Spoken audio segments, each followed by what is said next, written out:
Welcome to the Property Couch, where each week you get to listen to two of Australia's leading experts. Bryce Holdaway, co-host of Location Australia on Foxtel's Lifestyle Channel, co-host of Escape from the City on the ABC, and partner of Empower Wealth Advisory. Ben Kingsley, chair of Property Investors Council of Australia and the founder of Empower Wealth Advisory, named the 2018 and 2019 Property Advisory Firm of the Year. Stay tuned as they bring you the insider's guide to property, finance and money management.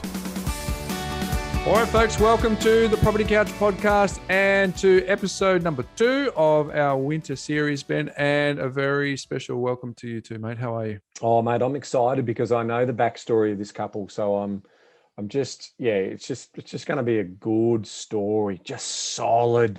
It's got all of the right moving parts, got all the frameworks in it. It's people taking action. It's a ripper. Oh, you've set the scene beautifully, Ben. I'm super excited to hear it myself. So let's cut to the interview that we had with Emma and Liam Hennigan. All right, Ben, we've got very special guests today, plural. There's 2 of them. We are chatting with Emma and Liam Hennigan. They are listeners of the Property Couch. They are property investors themselves. Welcome to the Property Couch, Emma and Liam.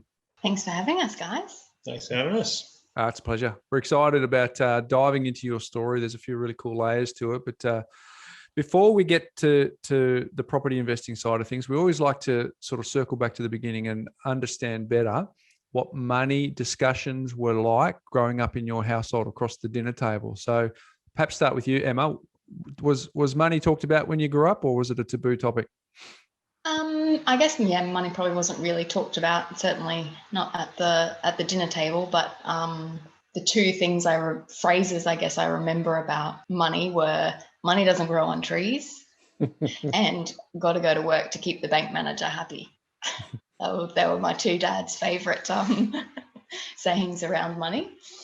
I think I've been instilled with a great sense of a saver, I would say.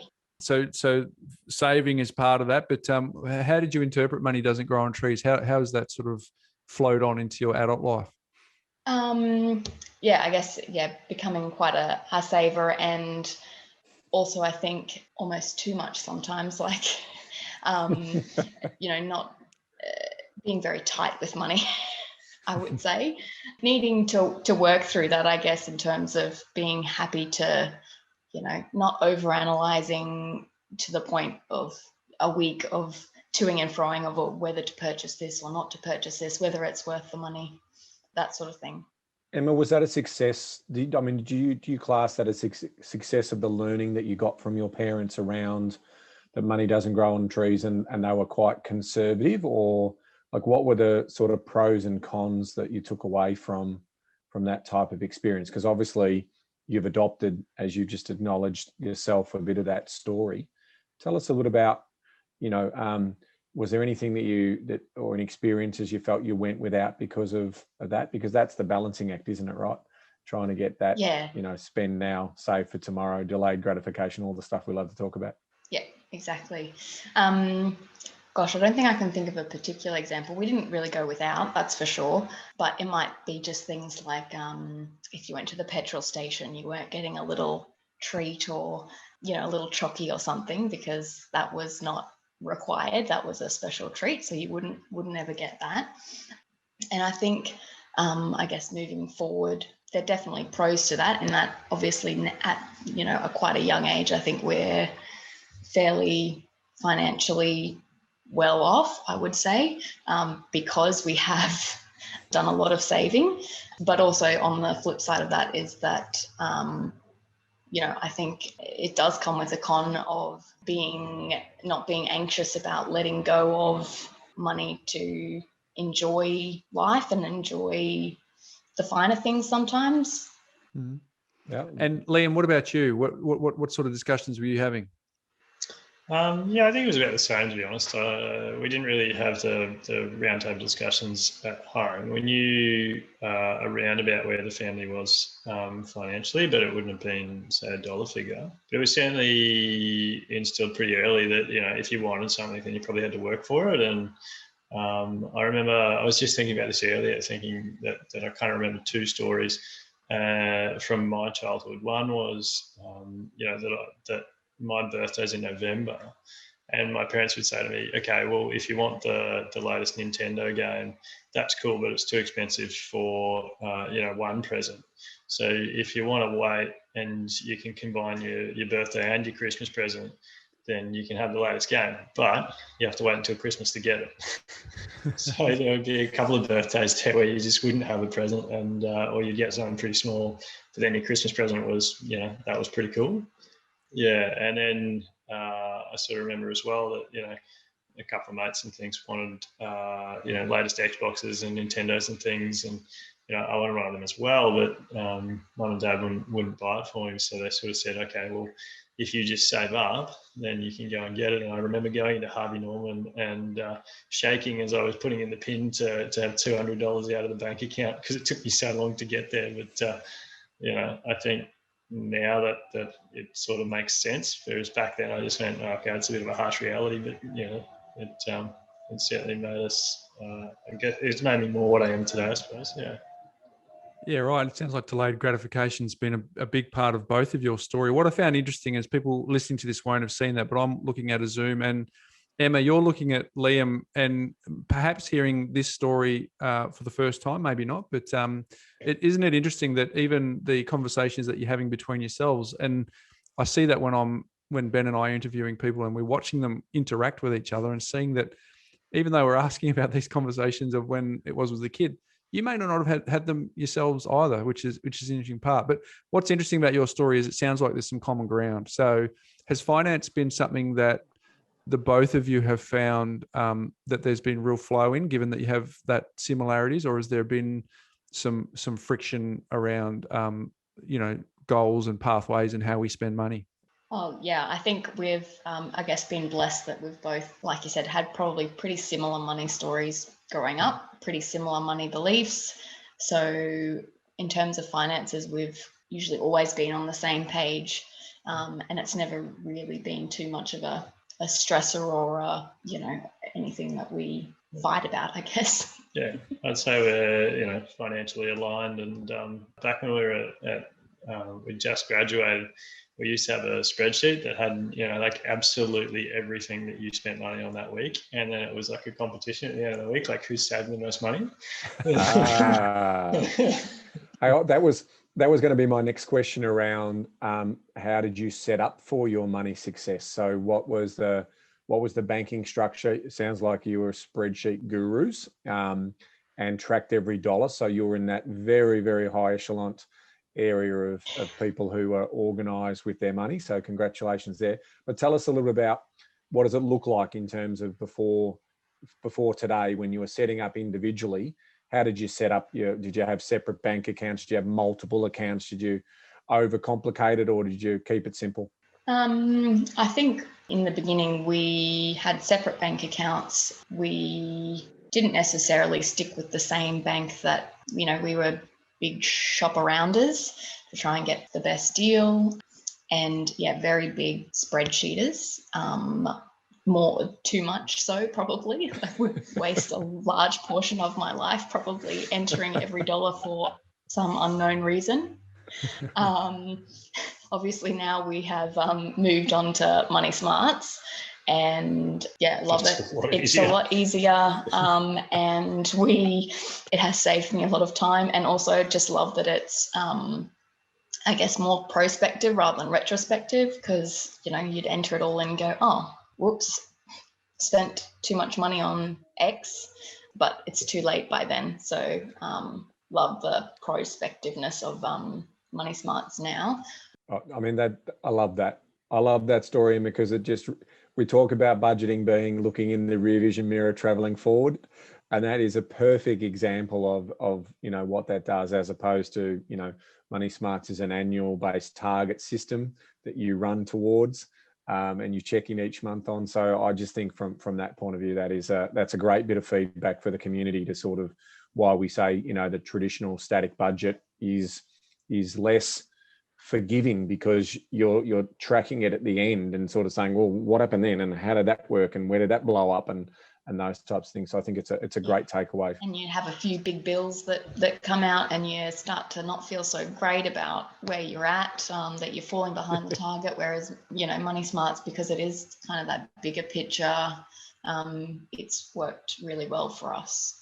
We get a bit of a background of what sort of job industries, because you both love spreadsheets, so therefore you love detail. Does that sort of flow through to the types of work that you do? Not really. We're both in healthcare, actually. Yeah. But I've always loved accounting, spreadsheet, numbers, control, probably. And now it's gone to the point where Em does a lot of like rostering for work, and there's another competition at their work for who's got the most complex spreadsheet for the latest rostering or something. And how do you go, Emma? You in the top 10? Oh yeah, top two. Top two. Okay, all right. We're starting to build a picture here, which is phenomenal. Hey, you guys have got a really cool story at the end, which we'll get to shortly, because I think that's we're trying to set the scene as to why you guys are both great money managers. Can you, if we just circle a little bit back to the family tree, so delayed gratification, money doesn't grow on trees. You both had similar money beliefs.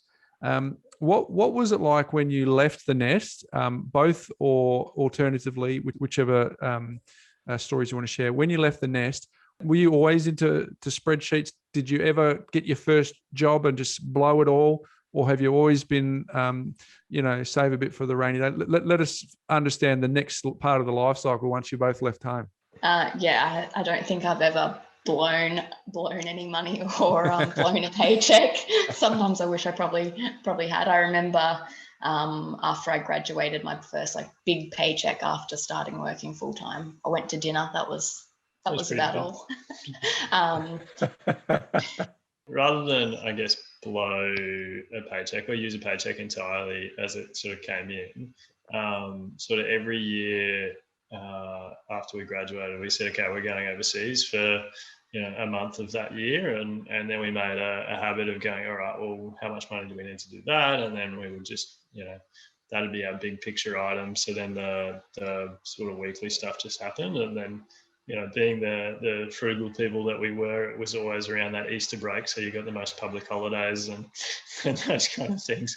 But so when we left home, I mean, it sort of happened kind of straight away, I think, in that we were a little bit careful early and felt it out to start with, and then you kind of I realised pretty quickly that I was not spending enough money on rent. I was living in a rubbish house, and with a really good mate of mine, but it taught me everything that I don't want in a house for the rest of my life. But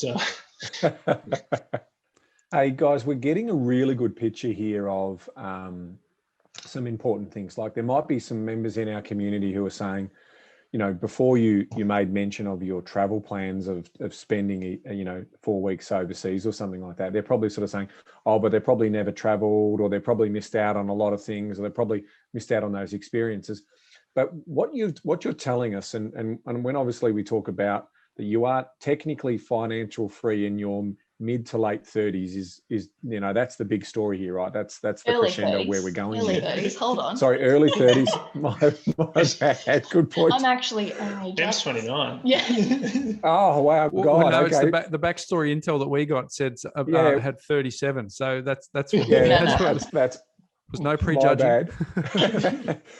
So, but I just want to highlight that two things, yeah, because people are always comparing themselves, as we, it's only human nature, right? So we're hearing this story of financially free couple, basically still in their late 20s, early 30s, had delayed gratification, really managed money well. So the next question, and going overseas every year. So what did you go without? What did you sacrifice? Was it the dinners out? Was it the discretionary spending, the little slippage spending here and there? Tell us what people might judge you on, sort of saying what you may have foregone as a trade-off to get to where you are now. Yeah, I think we certainly in our early 20s and teens didn't do a lot of going out on the town and eating out, and we're very do-it-yourself type people. So Liam would buy a secondhand car and then spend the weekend or many weekends doing it up and then sell it for a profit.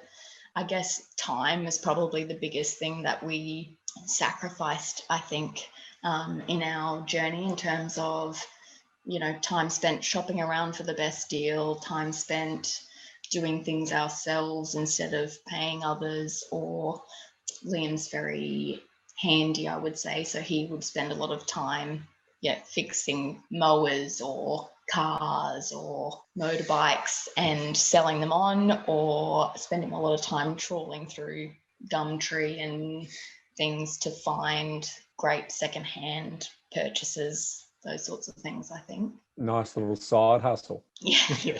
Very profitable side hustle. Yeah. By the sounds of it. And I think that we're pretty lucky early days. So we've been together since we left school, pretty much.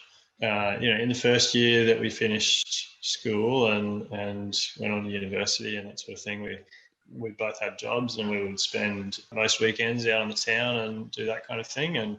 But then I think from sort of when we finished uni, I would say that we've probably sacrificed some of the nights out on weekends, or some of the nights out during the week, where some of our friends might be out trying to find the perfect partner and that kind of thing, and we'd kind of already been there, or we'd made it to that point. And I couldn't say that I really miss going out on the 12th of July back in 2012, or I couldn't say I missed that versus, do you remember the trip we had to this particular place, or this particular, I can't say I miss those little bits. I think we prioritize experiences over material things. Nice. Wow. Nice. That's amazing. Now, I don't want to move on. I don't want to move on just yet. So my last question comes back to when you did make that transition, Emma, from spreadsheets and old budgeting to Money Smarts. How much time do you reckon you got back? That's my question. Oh, I reckon I probably would have got back a month, probably like maybe 2 hours a month. 2 hours a month. An hour and a half, 2 hours, maybe a month. Yeah. That's when. Tell us about when you got that 2 hours back. Did you feel wobbly that you weren't micromanaging everything? Early days? Yeah, a little bit. Yeah. I spent a lot of time reviewing. But yeah, it did take me a little bit to let go. Yeah. Was that hard at work? Because if you're in the top 2 spreadsheet builders at work, and then you had to acknowledge that you're stepping back from your spreadsheet, was there a conflict in your mind? Well, to be honest, because we, which we'll probably get to, we've been doing a lot of renovations and things like that. I have a separate renovation budget spreadsheet. There we go. So. There it is. There's the detail. Oh, that's phenomenal. So you've prioritized experiences over things, right? And that needs to land for some people who are vulnerable to the accumulation of things. How would you mentor those folks who want to aspire to be more like you both, where experiences are more important? Was that innate in you? Was that something that you made a conscious decision to do? Was it something your parents modeled? How did experiences over things become part of your worldview? I don't really know, to be honest. I think probably what we understood a bit more was how, I guess, valuable our time together was. So I know that one of the things that's big for Em is quality time. So, if we're going to spend so much time through the year working and then working with other people and potentially renovating and doing that sort of thing on weekends, then to actually go, all right, well, it's time for us to take a bit of a break and dangle a big carrot at the end of the stick, then, that would give us a captive audience of each other for 1 month of the year of, who else have you got to talk to now? Yeah. Yeah, I think it has been probably quite innate in us, and something I guess we've always prioritized is from pretty early on. We knew that when we started a family, we wanted to make sure that we had our time back. So I guess we made probably a conscious decision to sacrifice a lot of our time when we were younger, because we knew that we would have more time, and that once we had children that would not be the case. So I think we made a conscious effort to make the most of our time when we were younger. to set us up so that we could, still enjoy the things that we, those overseas holidays or a nice dinner out now. So it's got you two are very, very wise souls, right? You're very well planned, methodically thinking through a lot of stuff that I think that is really mature thinking, and with full respect to life cycle, right? But there's a lot of people at your stage of life that aren't thinking so much about that. So I think that's clearly coming through here, right? But when it comes to lifestyle design, so you prioritize experience over things. You understood very early delayed gratification. The two of you have been together for a long time. You weren't spending time and energy on finding the right partner because that was already a big tick for you both. So what is the desire then for you in terms of lifestyle design? What was the the flag on the top of the mountain for you? Again, I think freedom and time. So we wanted to be able to retire early if we could. We wanted to live a comfortable retirement where we could travel if we wanted to. And I guess we probably prioritize a bit more of the having big ticket nice items, like a nice house to live in a nice area. Yeah, I think probably before that as well, that if I think back a couple of years now, and we were talking about having kids, and we were running around and doing the renovation thing, which is exactly as you say, it's another job and just about kills you for time and energy. But good preparation for kids. Oh yeah, yeah. Sleepless nights. And except you can give the house back. Yes. But I think at that stage it was around, like when we do have a child, then it'd be nice if Em doesn't have to go back to work, or, you work because you want to, not because you have to. And that's certainly, materialised now, where Em does 2 days a week and does it to be with adults rather than because there's any need to be there, I suppose, which is lovely. It's kind of what we wanted. So I think, we're definitely freedom of choice, thinking about retirement and that kind of thing. But, there's a bit of now here as well. And that's around I think that you want your time and then you want to be able to choose what you want to do with it.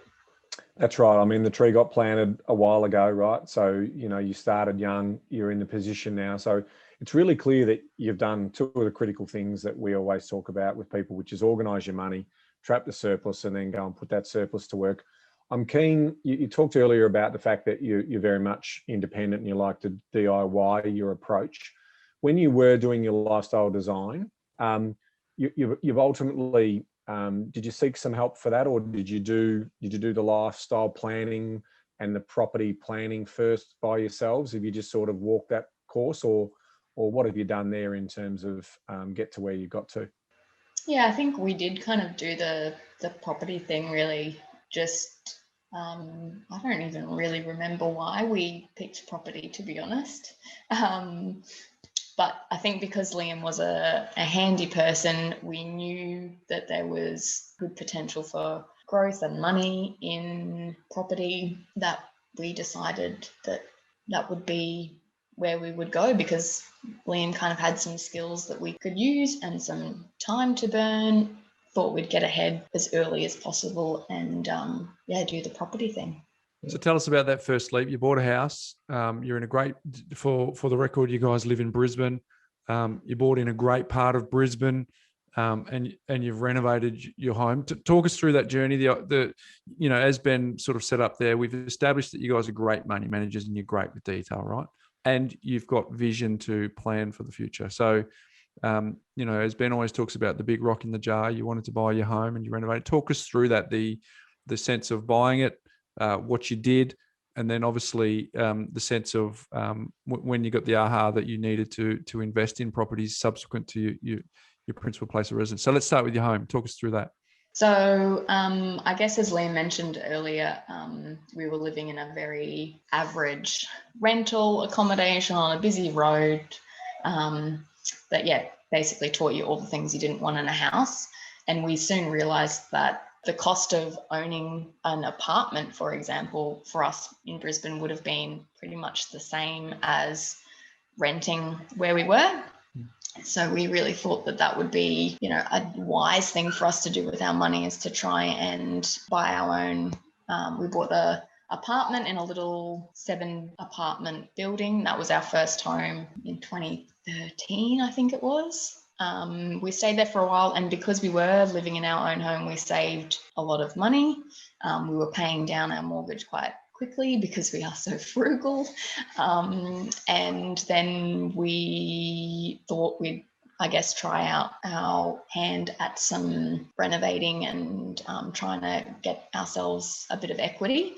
So we bought the worst house in a really nice street in mint green. It was mint green, mustard kitchen, murder red bathroom. Murder red, that's good. Yeah, not pretty. Everything, the tiles, the shower frame, the mirror frame, like everything was bright red.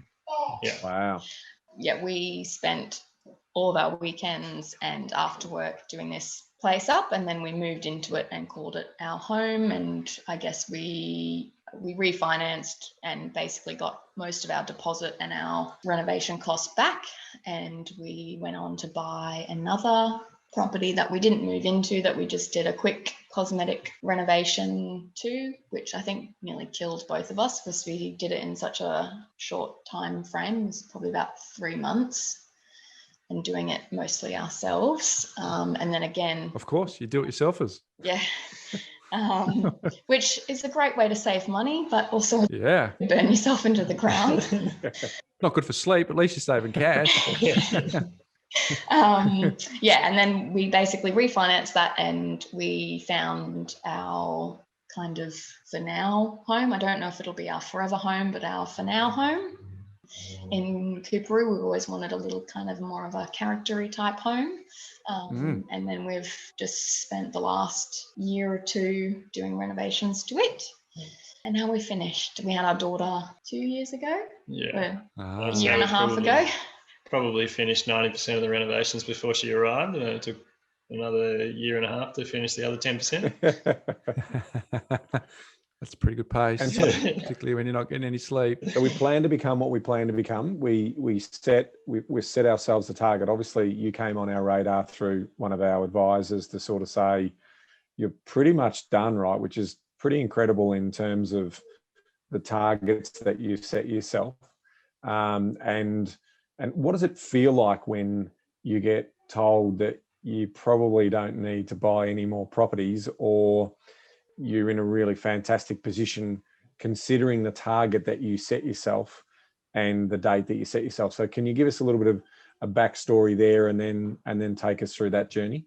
Yeah, well, I think we were very surprised. We were definitely going in to our advisory meeting expecting that we would need maybe one more property in our portfolio to get us to where we needed to. We were very pleasantly surprised when Joel said, don't worry about it. If you want to upgrade your home, then that's probably the thing to do. And I think a lot of our success thinking about it has really been through the advice and free education that you guys have given, because we have listened to you guys since before we bought our first Renovators Delight, and through all the things that we learned through you guys, and location score we use to find the locations for our properties.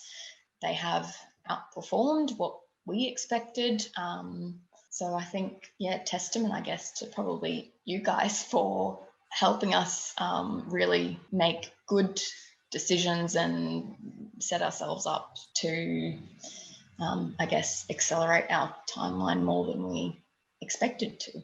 Well, it's more about people who act on it is the important part here, and you crew have. So let's just set the scene, right? So you've got your house in Coorparoo and you've got 2 investment properties. Are you at liberty to tell us which suburbs they're in? One's in Tarragindi and one's in Ferny Hills. They're all in Brisbane because obviously we wanted to renovate them ourselves. I guess we were planning on buying another interstate property for our portfolio before we were told, Stop. Don't do it.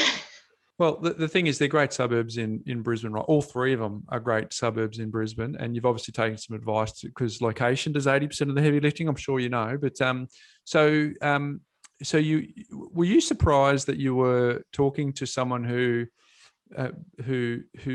you maybe would assume is in the business of saying keep buying more and more properties, that you were suggested to stop at 2? Talk us through that moment when you realised that 2 was enough, and what that level of surprise was like for you. I think we were almost a little bit disappointed, to be honest. Like, we're sort of kind of going, oh yeah, okay, we'll definitely need one more, and then we were setting ourselves up for here's the mortgage broker getting the money ready, and then we'll need the buyer's agency to sort that out, and then got in there and sat down with Joel and went through, okay, what do you actually want, and how much do we need to get there? And it was quite strange then, being told, okay, well, you don't have to. You can actually just stop. And for us, it's probably a bit more of a stressful time of our life now with the introduction of a little girl, and we're understanding now that time is premium, and so we were expecting to need to buy something else, but we were expecting to completely outsource the purchase of that, and to be told you don't need to and stop here is pretty cool, because it meant that we could actually just kick back and relax a bit and not really need to make any big moves at the moment, and so we can just focus on what's in front of us rather than worrying about, I wonder if we should buy this, because if we buy that then it'll look bad on the credit history, so don't do that. And it was quite strange, and as I said, it was maybe a bit disappointing to start with, being told here's this thing you were looking forward to and being excited about, and actually this is more exciting, so stop. Yeah, I think we're very action people, so being told don't do anything was like Liam said, almost a bit disappointing, but I guess from what you guys have said, what is it, action, imperfect action, it's perfect in action. Yeah, done is better than do, right? So how did you process that disappointment? Because there's a couple of options there, right? That and I think it's an important message here, and that's why I'm leaning in for our community, that it's not all about buying heaps and heaps of properties. That's not the game here. The game is lifestyle design, and to win at lifestyle design, it's being very clear on how much your lifestyle is costing, and then working out how much it takes to actually get that right. So if you're playing a keep up with the Joneses game, you just go and buy another property, and then another property, and then another property, and all of a sudden you get to pound your chest and say, oh, look, I've got 4 properties. And then if you play that game long enough, you'll say, oh, I've got 10 properties, and then all of a sudden you've got no need for the properties other than to play the keeping up with the Joneses games. But then you come back and said 2, all right, well, that wasn't what I was expecting, and it's a little bit disappointing. So did your mind ever go to, well, why don't we just stretch ourselves to have a higher passive income goal, or give ourselves a little bit more of a challenge on the time that we retire? Or did you eventually just let it settle in your mind and then go, okay, we're cool with that? Can you talk us through how you process that disappointment? Yeah, I think we was a bit of a disappointment and then excitement that maybe retirement was the timeline was ahead than what we would have usually have expected. So I think that was what we landed on was great. We're on track. We can retire a bit earlier and get a bit more time and a lifestyle back, and not be worried about, the extra risk of having more income or more debt tied away if it wasn't necessary. Yeah, and it was probably pretty simple when it was just Emma and I, and so doing it for ourselves and modelling that, and you could run that in a spreadsheet to a point, and then it got quite difficult, and but then you introduce, here's another human that you need to feed, and you've got to put through schooling, and what do they actually cost, and then if you do want to take time off in this year versus that year, and so yeah, after the sort of initial part with Joel, we then went, okay, well, what happens if we do go part-time work from this point? And what happens if we, try to retire earlier? Or what happens if we push the income? And like, it was pretty cool on the modeling software where you can just sort of change a couple of little levers on it, or change a few boxes, and then it can spit it out straight away and say, yep, that's possible. Or you're just over the line here, so we can't quite do that. Or, you could almost get it down to basically the month as to when retirements and things like that were, which is really cool. And as you say, a bit weird, being sort of told 2 is enough. And like I've got a fair few property books around here. One of them is Steve McKnight's, which is, like 0 to 100 properties or whatever. Yeah. 160. Yeah. And it was one of those things where you went, okay, well, you have to do that, but actually you don't. And if you do that, then you're maybe just overcomplicating it, and then that's maybe just giving yourself undue stress for the sake of it, rather than actually getting to where you want to go. And as you say, I mean, you could sort of do that without any idea of where you wanted to go, and then you could just keep buying and buying and buying and assume that you're making it in the right direction. But that was one of the things that was good with Joel, was it was, okay, well, at this particular point in your life, you'll be, debt-free before you can relax. Whereas if you keep buying things, then you don't necessarily find that sort of net equilibrium where, if you stop, you're actually in a better position than if you did keep buying and buying. And there's a pivot in there, which you alluded to earlier, Em, around a potential upgrade. So this is not the forever home. What that's allowing you to do is to buy a bit more of that time to build up the offset buffers and those types of things for yourself. So if you do want to upgrade, what's going to happen when that discussion, comes live again in, say, 36 to 36 months or something along those lines, is that there will be a discussion around keeping this current property and potentially turning that into an investment property and using that leverage, or potentially being an owner occupier to turn it over and buy the more significant family home. So again, what you've given yourself is just choice. And you know what it reminds me of is the Mexican fisherman story, right? We've talked about it on the podcast before, but it's, for those who are new to the community, I'll summarize it very quickly. A businessman out of America flies down to a beautiful little Mexican fishing village, and he sees this guy bring in a tuna every day, and he goes, man, is there that many tuna out there? We can set up a whole fleet of tuna boats and make a fortune. He goes, what? So I can live and retire in a small little Mexican fishing village like I'm doing now, right? So what you've done is that lifestyle design piece, which is basically being truthful to what's important to you, which is experiences and building happiness off that.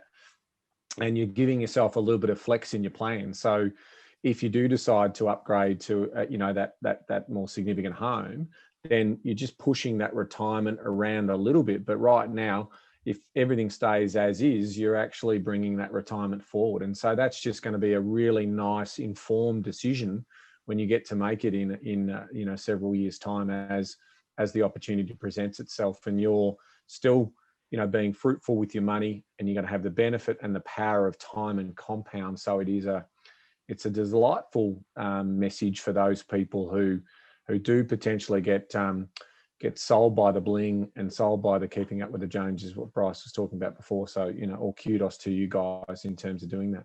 Yeah, I definitely think the time and the compounding factor, I think, is, even though we knew what would happen with time and compounding, I think even still it has surprised us and still surprises us. I guess just the power of time is pretty incredible. You guys are getting the 4 pillars right. Asset selection, tick. Borrowing power, you've obviously leveraged your portfolio really well, tick. Cash flow management, well, that was in your DNA anyway, so we just helped you put that on a bit of steroids. And then you put a defense program in place to make sure you get to where you want to, which is so there's so many layers of key takeaways for people who are listening to this can actually get from you. I'm fascinated. The way that Ben and I serve our community is in 2 ways. The do-it-yourself crowd can listen to our podcast. We hold nothing back. They can go away and use it. And then the done-for-you crowd who time poor or for whatever reason want to outsource it, and that's where our business helps with that. But you guys are very much do-it-yourself people. You've said that. So you're listening to our podcast, and I'm fascinated on how you pivoted from going from do-it-yourself and you're the spreadsheet queen, Emma. So, and then you guys have had you've had a discussion where you said, well, we're actually going to go outsource this and talk to advisors. Can you help me understand that bridge between, chronic do-it-yourselfers and then you sought advice to help you? Well, to be honest, I think we actually, we had one of those free consults before we bought any properties, actually. And then we did decide, look, we're going to do it ourselves because we want to be able to select the right property that we know that we can renovate and do it ourselves. And then it got to a point with when you add children in, then it just got too complicated, I think, for us to really work out the long-term planning and costs and, adding in potentially more children, how that would affect things. So we just got to a point where we basically DIY'd out. I think that our circumstances just got, not that they're complicated, but more complicated than what we felt that we could spreadsheet, I guess, ourselves. And again, the time. You went into the big league, Emma. Yeah. You went into the big league, like that spreadsheet, or now it's an online simulator. I mean, you're talking, it's pretty sophisticated, right? Yeah. It's, for anyone who knows their way way above around my pay grade. Yeah. But look, ultimately you wanted to make the invisible visible. And because there were other variables in there, you got yourself to the position that you got yourself to. But then you said, at the end of the day, if we want to be great at this, sometimes you need a little bit of helping hand. But you're still ultimately, the champions on this hero's journey. You guys are the ones who have taken that action. So, from that point of view, absolutely awesome. My final question to you is around the renovations, some of the tips, and what sort of, maybe just an estimate of what sort of value you think you added, just as some guides in terms of cosmetic or structural, in terms of what you did. That would be, I think, helpful for our community as well. I think we really picked the worst houses that were pretty run down and just generally ugly, but that tortoiseshell carpet and haven't been touched type properties. And we did our own bit of research and things in terms of budgeting for the renovations. We tried to keep our budgets quite small because we were doing it ourselves. So I think on both properties, we sort of only put in maybe 30,000 maybe, but probably every weekend, every night after work, so many hours of manpower, paint and kitchens, bathrooms, kind of just trying to refresh the properties. I think we tried to at least double or triple our money from what we put into what we would get out. So a minimum of 1 to 2 to a 1 to 3 ratio. So $1 in, $2 back, or $3 back where you could get it. Yeah. Tried to get close to land value as possible. Yeah. So, worst property in the street. So thinking about land value. So you've got that appreciation in using location score to do the demand supply imbalance. That's obviously lifted up the land value in that area, but you've also cosmetically improve those properties, and you've got the benefit out of that at a 1 to 2 to 1 to 3 ratio. Yeah, it was sort of one of those things, I guess, that you can save so quickly, but you can manufacture equity a bit faster, I think. And so we actually, in 2014, maybe 2013 thereabouts, we went to a financial planner, and so we went to the financial planner, and the financial planner said, "Yep, you guys are doing really well. The offset account's going nicely. You're paying down this unit that you're in. Just keep going. Just pay down the unit, and then once you finish paying down the unit, come back to us, and then we'll start, investing in shares, all that kind of thing." And so Em and I looked at each other and went, "That's too slow."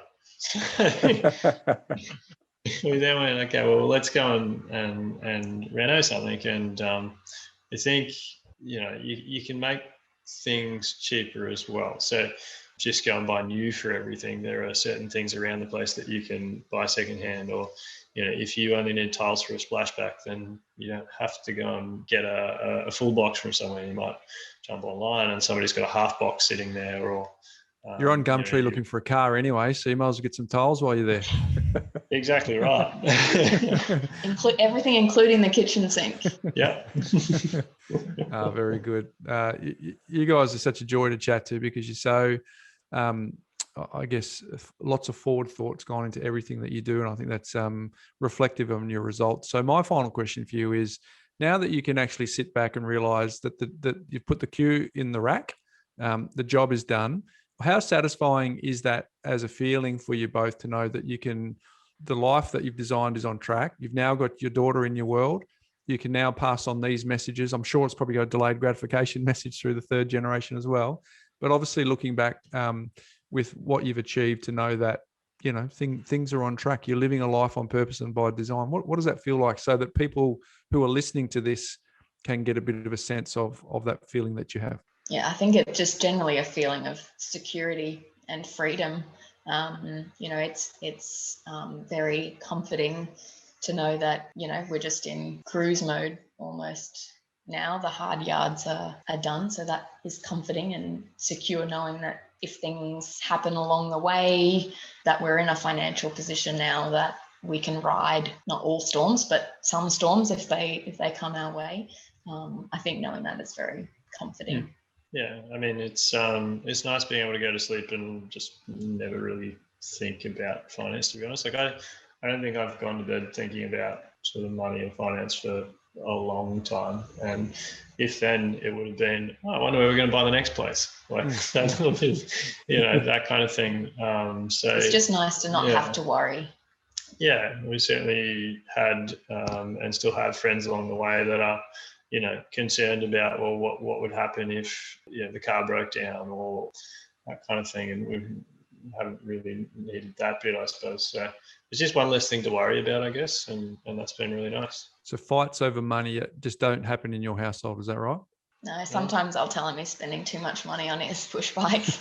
But I think we also need to recognise that there is still a bit of debt there, right? Like, but the fact is, it's very organised and it's very comfortable. Like, so I think, you know, a lot of people are there thinking, wow, are they debt free? No, we're not debt free. We're not going to discuss. No, not yet. And I can see the numbers, right? So I know what we're talking about here in terms of, there's a debt there, right? There's a good debt there, but you're not worried about it because you've got yourself into a routine, you've organised yourself, you've educated yourself, and you're informed.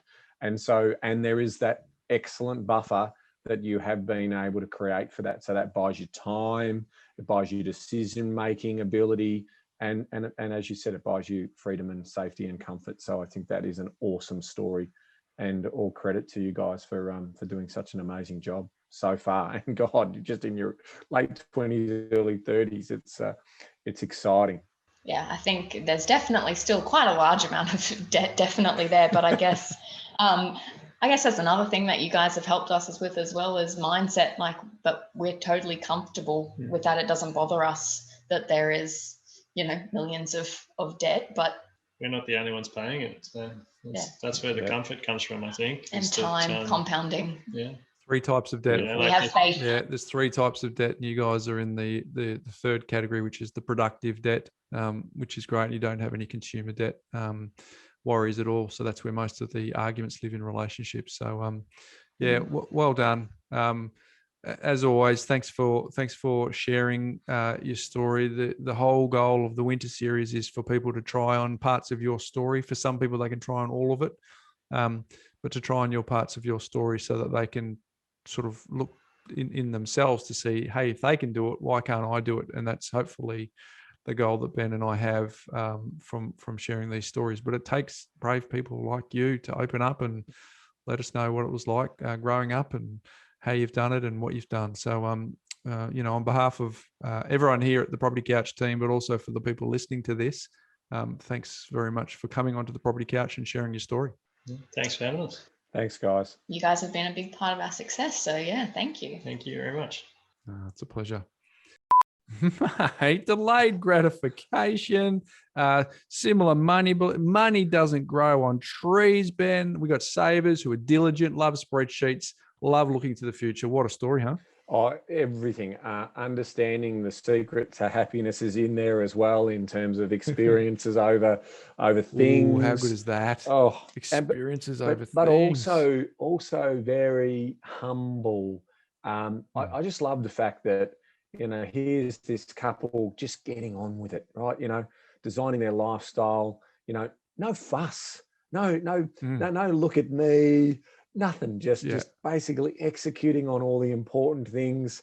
You know, they could have gone through life basically with very little people knowing about their story, but they were so cool in coming into our community and sharing that story. And And obviously, you know, we're being delighted to play a role in that story through some of the work we've done for them. But it's just like, that's the stuff that gets you up every day, to know that you're purpose driven and you're going to see these people with their financial transformation. It's just a beauty. High school sweethearts who have got a very, very bright future ahead of them. No arguments in the relationship band about money. They don't think about money, except for the occasional, maybe we should buy another one. No, talk themselves off the ledge on that one and then get on with it. But what a terrific story. So Emma and Liam, we are very appreciative of you sharing your story for the benefit of the TPC community, and you will inspire plenty of people with that, and also give them the inspiration that you don't have to be sort of late in your life when you're doing this. You can do it young,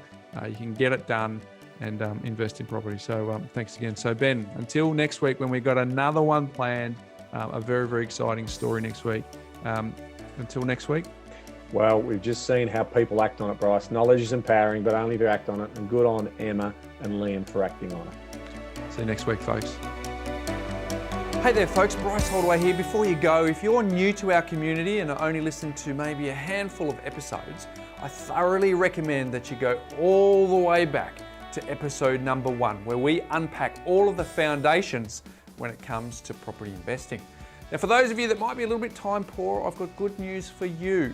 We have a binge guide that you can download straight away, which summarizes the first 20 episodes where Ben and I unpack the foundational pillars of the A, B, C, D, and so much more. And you can get that straight away. If you go to thepropertycouch.com.au/TPC20, you can download it and consume it whenever you want. It's completely free and available now. And for those of you, just a quick reminder that nothing we've spoken about today constitutes financial advice. We recommend that you reach out to your licensed professional advisor so that you can look at your unique circumstances before acting on any information. Now don't forget, go to thepropertycouch.com.au/TPC20 and get your binge guide today.